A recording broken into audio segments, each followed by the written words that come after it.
Terus saja ya, diri ini dibawa oleh pikiran ke masa depan. Tidak pernah hadir. Sugahan keur di mobil teh, gek teh calik. Alhamdulillah tiasa calik keneh. Begitu nyepang setir teh, alhamdulillah Gusti, abdi teh tiasa keneh nyepang setir. Hadir di situ saat itu, coba belajar hadir. Makanya kalau saya mau nyetir nggak buru-buru, jelek di mobil tadi. Alhamdulillah mewah sekali. Bisa duduk, bisa menggerakkan kaki, mewah. Sepanjang perjalanan saya nikmati. Saya dari rumah tadi tidak pengen buru-buru nyampe di sini. Enggak. Saya nikmati perjalanan saya. Saya setel musik meditasi, saya setel lagu Ebit, saya nyanyi. Hadir aja di situ saat ini, ceceluwengan, sorangan.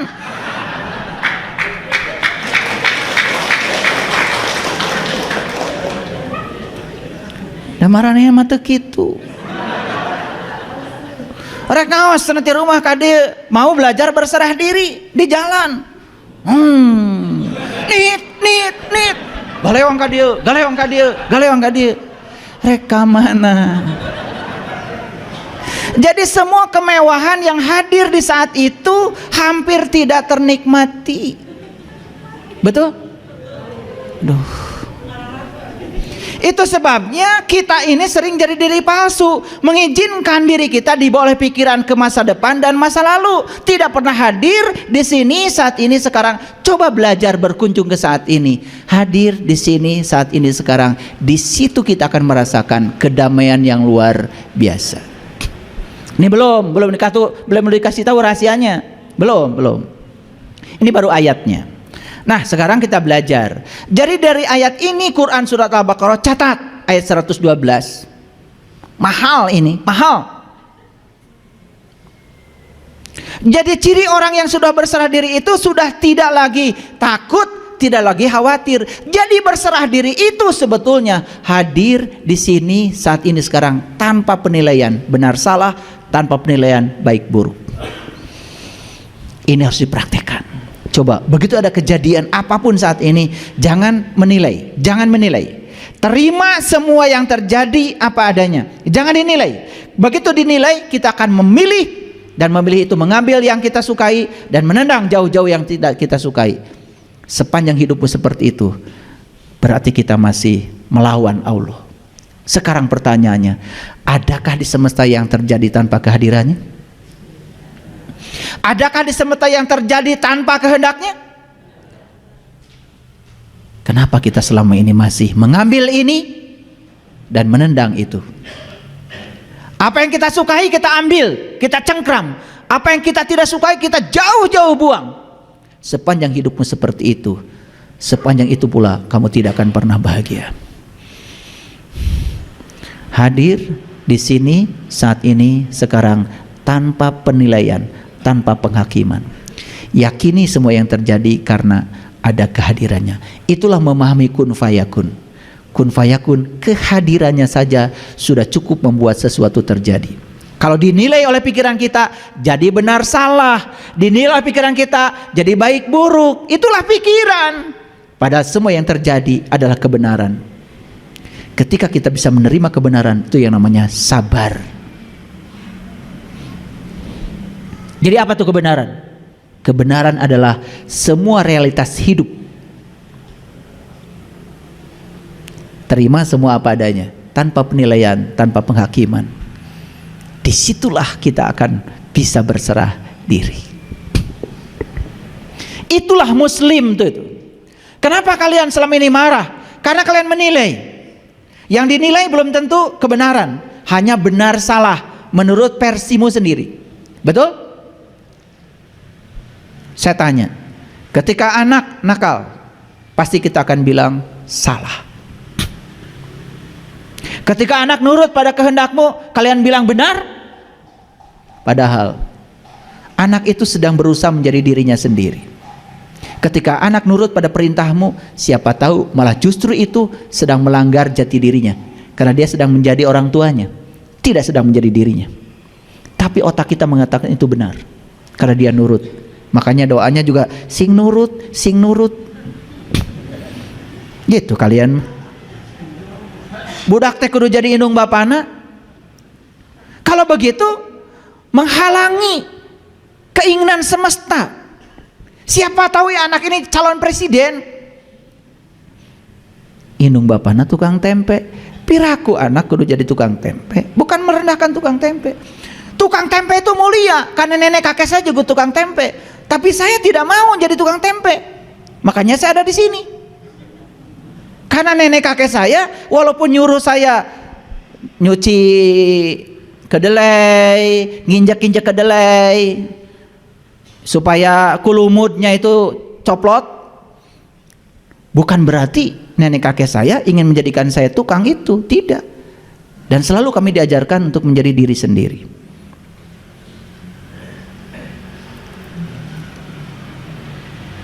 Jangan pernah paksa anak itu harus menjadi seperti kita. Karena apa? Siapa tahu anak disiapkan untuk menjadi lebih dari kita. Paham maksud saya?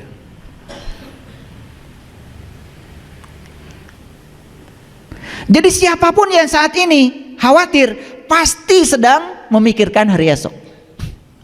Dan siapapun yang saat ini sedih, pasti sedang memikirkan masa lalu. Kalau hadir di sini saat ini sekarang, saat ini baik-baik saja sebetulnya, nggak ada apa-apa. Betul apa tidak? Oke. Nah, belum masuk. Ini referensinya agak banyak. Nah, makanya Nabi Ibrahim mencari Tuhan dulu kan?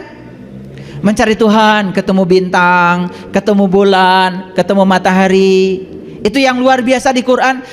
Ketika ketemu bintang, beliau mengatakan, aku tidak suka yang tenggelam. Tapi ketika ketemu bulan, beliau mengatakan, kalau aku tidak mendapatkan petunjuk, niscaya aku termasuk orang yang tersesat. Begitu ketemu matahari yang lebih besar lagi, beliau mengatakan, aku terbebas dari apa yang kalian persekutukan. Jelas bukan bintang yang itu, bukan bulan yang itu, bukan matahari yang itu. Itu adalah pengalaman spiritual beliau ketika sedang meniti ke dalam diri. Pertanyaan saya, kapan kalian mau mengalami itu? Kapan? Kapan? Teka bita gitu? Iya. Setelah mengalami itu, baru beliau mengatakan, ini wajahtu wajhialilladzi fataras samawati wal ar hanifan wa ma ana minal musyrikin. Memeh mengucapkan kalimat ieu teh Nabi Ibrahim mengalami dulu pengalaman spiritualnya. Ari maraneh kumaha? Jojolan ini wajah tu wajah iraha ngalamanana. Betul apa tidak? Jadi yang keluar dari mulut kita jadinya omong kosong. Tidak ada dampaknya, tidak membangun kesadaran. Makanya rakaat kalian banyak, tetapi gitu-gitu aja. Tetap ngewaan ka batur, dengkian ka batur, batur bahagia, kalah maneh anu sedih. Gitu. Batur meuli mobil, maneh anu panas tiris. Gitu. Paham? Itu. Karena kita itu tidak bercermin. Kenapa ya rakaat salat saya udah banyak, tapi kok saya masih gini-gini aja. Hanya menyampaikan rasa bahagia aja pada orang sukses berat. Tak lamun aya berita batur teh cilaka, rezekina hancur, da si eta mah gitu, resep pisan. Itu tanda bahwa kita ini belum menjadi siapa-siapa. Yuk kita lihat. Apa kata Nabi Ibrahim? Inni wajahtu wajhialilladzi fataras samawati wal ard hanifan wa ma ana minal musyrikin. Sesungguhnya aku hadapkan wajahku kepada Zat yang telah menciptakan langit dan bumi dengan kerendahan hati, dan aku bukanlah termasuk orang-orang yang mempersekutukan Tuhan. Jadi ketika kita sholat, kita ingat ini, ingat itu sudah termasuk menduakan Tuhan. Gara-gara apa? Gara-gara kita nggak tahu Tuhan. Jadi Nabi Ibrahim itu mengatakan, aku terbebas dari apa yang aku persekutukan. Kenapa? Karena beliau sudah punya fokus. Makanya kalau leluhur-leluhur saya dulu mengatakan, kamu itu kalau menyembah Allah, kamu harus tahu dulu yang kamu sembah. Karena para nabi, para rasul juga mengajarkan begitu. Betul apa tidak? Iya. Nah, lanjutannya ini sedikit lagi. Baru dikatakan, kul Nah, ini ada kul nih. Jadi kul itu apa artinya? Katakanlah, siapa yang nyuruh? Allah. Nah, Allah itu kalau nyuruh sesuatu pasti sama orang yang sudah mengalami, merasakan. Kalian aja nyuruh ke anak misalnya, sok atuh dongengkeun piknik kamari teh kumaha. Berarti anaknya sudah piknik. Kolot jiga naon. Sok jang caritakeun piknik teh kumaha. Apan kamari ulah cenah piknikna oge. Dicare kumaha jeung ku bapa. Ari ayeuna di tetangga dong piknik. Saha nu teh hideungna? Ini saya sedang ngasih pelajaran penting buat kalian. Kenapa di Quran ada kata kul, kul, kul, kul? Kul itu Allah menyuruh kita menceritakan apa yang kita alami, lain anu diapalkeun.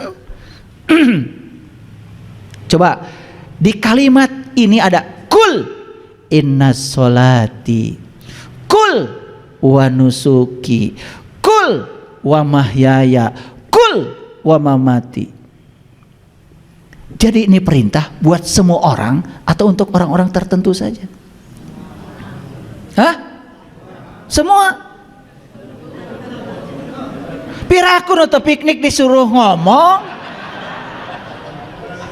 Kamarana ieu teh tadi saya udah ngeceblek teh teu ngalarti keneh wae. Teu piknik disuruh ngomong. Kolot jiga naon nu kitu. Perhatikan, kul itu hanya untuk orang yang sudah mengalami. Saya tanya, betul nggak sholatmu itu untuk Allah? Katanya buat pahala. Katanya pengen dapat surga.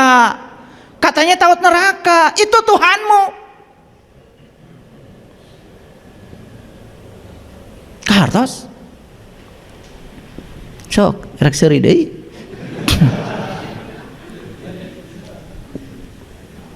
Betul nggak pengabdianmu itu untuk Allah? Bohong. Buktinya kamu masih mencari uang. Kalau kamu bekerja untuk Allah, sudah. Ya Allah, saya bekerja di tempat ini, saya yakin karena direncanakan olehmu. Dan saya bekerja di tempat ini karena engkau sedang memerankan aku untuk menjadi kepanjangan tanganmu, menyampaikan cinta kasihmu pada semua orang yang butuh pelayanan keahlianku. Kerja aja, dapat gaji? Gaji itu hanya akibat dari pelayanan kita. Itu yang disebut dengan mencari yang punya uang. Kalian kerja fokus pada uang, melakukan kebaikan fokus pada balasan yang kalian dapat.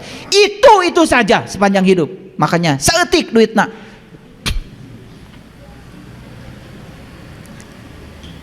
Hutang loba. Saya ngelihat ke sini karena yang sini kayaknya rada loba hutangnya. Kul inna sholati wa nusuki wa mahyaya wa mamati lillahi rabbil alamin la syarikalah wa bidzalika umirtu wa ana awalul muslimin. Inilah yang disebut dengan awal muslim itu. Jadi awal muslim itu manakala kita sudah menjalani sholat kita, ibadah kita, seperti yang dikatakan Rabi'ah al-Adawiyah, ya Allah, jika aku sholat karena menghendaki surgamu, berikan saja surga itu pada orang-orang yang membutuhkannya. Dan jika aku sholat karena takut nerakamu, masukkan aku pada neraka itu sendiri ya Allah. Bengkakkan tubuhku biar orang lain tidak yang masuk ke neraka ini. Tapi satu ya Allah, jangan pernah kau halangi agar aku bisa menatap kemuliaan wajahmu. Gitu nggak sholat kita? Tidak. Pahala berjeng teu ngarti. Da loba nu ngabobodo. Calo mah Garut.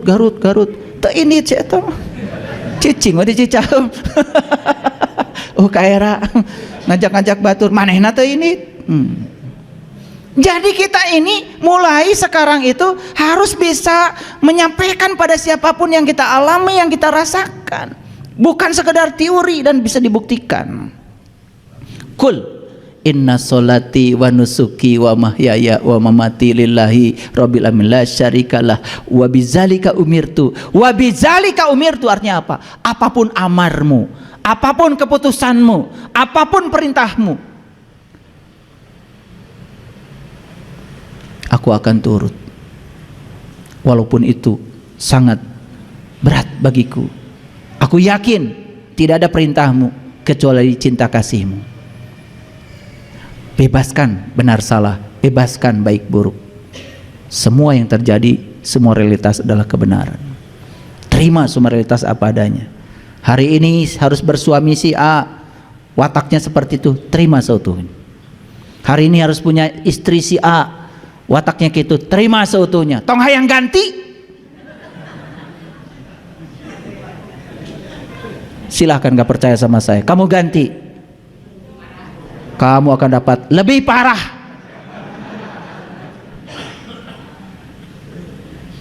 Itu remedial namanya. Ya, remedial itu namanya. Makanya akan diulang. Kita akan ketemu orang yang sama wataknya, sama segalanya. Sepanjang kita belum bisa menerima dia apa adanya, sepanjang itu kita akan dihadapkan pada watak-watak yang sama. Pikiran menipu kita lagi, sugan atau ninggalkan si eta mah panggijeng si itu sarua jeung si eta. Sarua gadagna, sarua teu boga duitna, nyusahkeun. Punten ya. Kadang-kadang harus diebrehkeun. Kalau nggak diginikan nggak ngerti-ngerti, ya toh? Yang lucu itu kadang-kadang yang begini itu dilakukan oleh orang-orang yang mengataskan dirinya itu tokoh. Tidak cocok dengan pasangan, buang. Apa-apaan? Masih ngajarkan kesabaran pada orang lain, masih ngajarkan Islam pada orang lain. Manusia macam apa? Nggak tahu diri.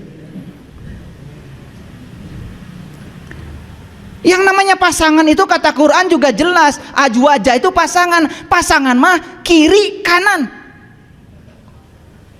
Gak pernah kalian beli sendal kanan-kanan, gak pernah beli sendal kiri-kiri, labuh. Betul apa tidak? Jadi azwaja itu pasangan, pasangan kiri kanan, beda. Tong hayang sarua mau boga anak, mun sarua mau boga anak.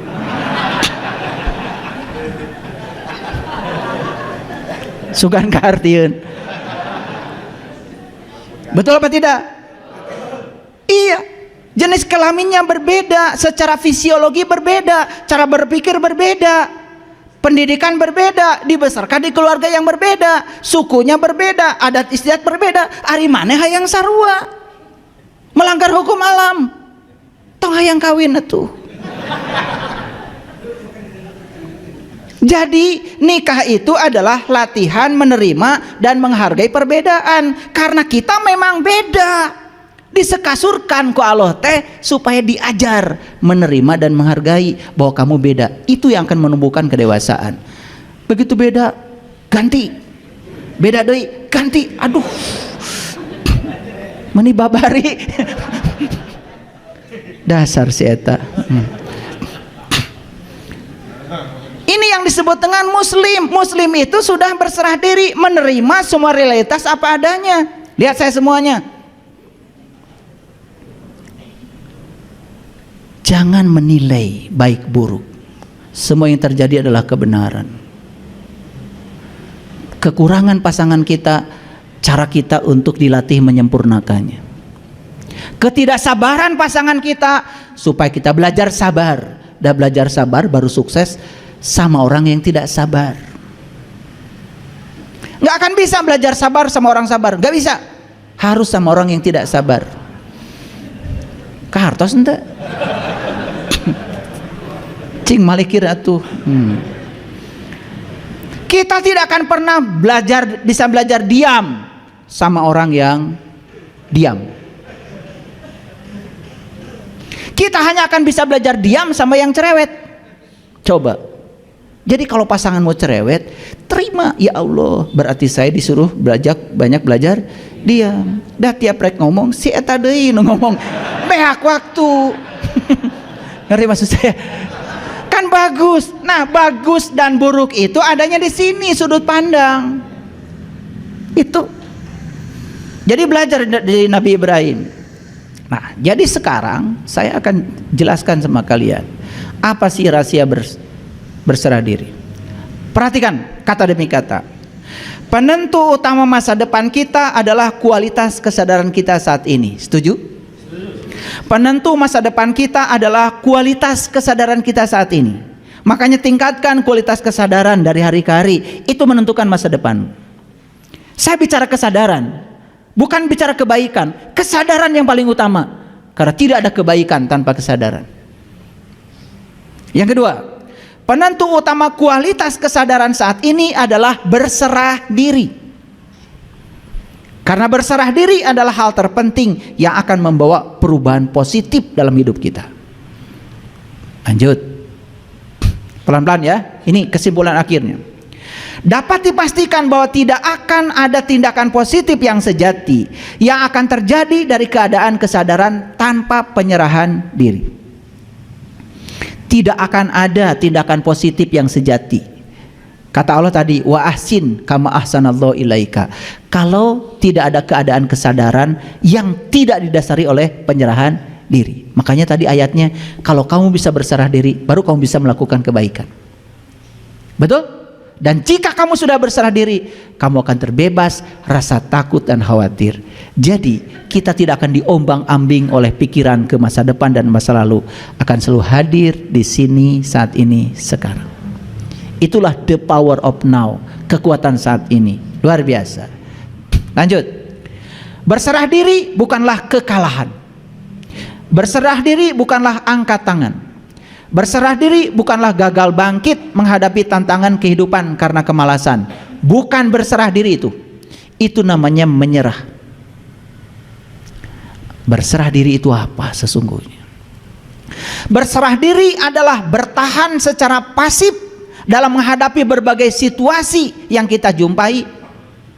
Berserah diri bukanlah bertahan secara pasif dalam menghadapi berbagai situasi yang kita jumpai dan tidak berbuat apa-apa tentang itu. Jadi kalau kita tidak berbuat apa-apa ketika ada situasi, itu bukan berserah diri. Itu namanya menyerah. Berserah diri bukanlah berhenti membuat rencana melakukan tindakan positif. Jadi orang sering mengatakan, tosweh nampi. Itu bukan berserah diri. Jadi berserah diri itu bukan itu. Berserah diri merupakan kebijaksanaan sederhana namun sangat mendalam, yaitu tentang kelenturan yang memilih tidak melawan arus kehidupan. Nih, dikasih tanda merah oleh saya. Jadi berserah diri itu adalah tentang kelenturan yang memilih tidak melawan arus kehidupan. Jadi bukan berarti kita menerima semuanya, bukan. Kita lentur, coba perhatikan lentur. Kalau kursi saya lentur, saya pukul, tangan saya nggak apa-apa. Tapi kalau kaku kayak gini, saya pukul, tentu saya berdarah-darah tangan saya. Semua yang kaku dan tidak lentur akan menyakiti. Dan semua yang lentur itu selalu membawa kelenturan sendiri. Kalian naik sepeda motor, karena ada shock breaker, lentur. Jalan jelek pun dibantu.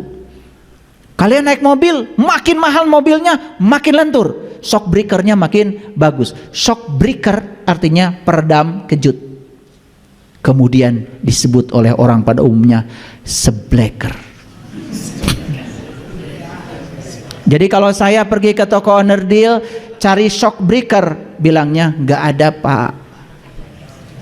Saya ganti, Ari sebleker ayah pak, ayah. Nah. Jadi kadang-kadang kita harus ikutan, nggak apa-apa demi komunikasi. Saya beli idle arm, yaitu penghubung antara setir dengan tie rod. Idle arm, tak ya pak. Eta ping-ping hayam. Ayah Pak, ayah. Kebetulan idol Aram tuh bentuknya kayak paha ayam. Jadi saya sebut ping-ping hayam ayah. Itu bahasa pasar itu namanya. Nggak apa-apa, lentur saja.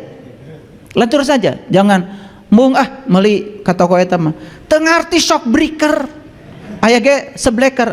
Kamu kaku menyakiti diri sendiri. Moal beres. Ngomain mobilnya. Jadi sebetulnya berserah diri ini tentang kelenturan. Kita harus lentur, harus fleksibel. Memilih tidak melawan arus kehidupan. Jangan melawan arus. Jangan melawan arus. Ya? Oke. Belum selesai. Satu-satunya tempat di mana kita bisa mengalami arus kehidupan adalah saat ini. Betul? Jadi berserah diri adalah menerima saat ini tanpa syarat dan keberatan. Itu berserah diri. Beda dengan yang selama ini kita tahu. Sering orang menyampaikan pada kita, ayo berserah diri, berserah diri, berserah diri. Tetapi mekanismenya seperti apa? Ternyata berserah diri adalah menerima saat ini tanpa syarat dan keberatan. Nih, lihat saya. Sekarang kita sedang hidup saat ini. Nanti pulang dari sini, kalau ke rumah, pasti akan ketemu saat ini juga. Betul? Kalau besok masih hidup, saat ini juga. Selalu sadar pada saat ini. Menerima saat ini tanpa syarat dan keberatan. Rasakan, kita akan diliputi oleh kedamaian yang luar biasa. Nih, pulang dari sini nih. Nanti kalau masih hidup nanti sore. Saat ini bukan itu. Saat ini. Tiba-tiba ada di rumah kacau balau. Tenang saja. Terima saat ini tanpa syarat. Jangan ada keberatan. Terima aja, terima. Coba rasakan. Ini sangat dahsyat sekali. Makanya kenapa saya selalu tenang dimanapun, situasinya apapun, saya pakai ilmu yang sesederhana ini. Saya menerima semua orang tanpa syarat. Saya menerima semua peristiwa tanpa syarat. Bahkan saya ketemu dengan orang yang jahat pada saya pun, saya terima dia tanpa syarat. Tidak pernah saya bahas masa lalunya, tidak. Saya terima dia saat ini. Kan saat ini sedang papangi. Yang sudah terjadi mah itu baheula. Dan kalau kita mengizinkan kita ke yang dulu, maka kita akan menolak saat ini. Begitu menolak saat ini, kita melawan arus. Agak berat memang pemahaman ini, agak berat karena harus praktek, harus praktek. Pokoknya kalau masih hidup, semua waktu adalah saat ini. Dan setiap peristiwa yang terjadi apapun terima tanpa syarat. Jangan pakai embel-embel apapun. Lihat keajaibannya luar biasa. Seandainya pulang dari sini pasangan hidup kita ngaji lama-lama, ingat langsung pelajaran. Saat ini saya terima saat ini tanpa syarat. Tidak keberatan. Ada orang yang marah-marah karena ini sedang latihan ujian saat ini. Wah, keren. Kalau ini bisa dipraktekkan dalam hidup, ini keren. Cuman jangan paksa saya untuk cari bahasa lebih rendah dari ini. Ini sudah paling rendah nih saya bicara. Dan ini kalau dipraktekkan dahsyat. Jadi anggap setiap waktu adalah saat ini. Sadar sepenuhnya saat ini dan terima apapun tanpa syarat. Tidak ada keberatan. Apa yang terjadi? Wah, itu akan kita terima kembali. Satu, kita tidak akan terjebak pada kemarahan, terjebak pada kenegatifan emosi. Tidak. Karena kita santai aja, menerima semua apa adanya. Tidak ada syarat, tidak ada keberatan. Nah, jadi berserah diri adalah melepaskan penolakan batin atau resistensi batin pada apa yang ada. Jadi melepaskan penolakan batin Karena sebetulnya penolakan itu berasal dari dalam diri kita sendiri. Lepaskan penolakan itu. Itu yang namanya berserah diri. Jadi pantas kalau Allah bilang, janganlah kau mati kecuali sudah berserah diri. La tamutunna illa wa antum muslim. Oke.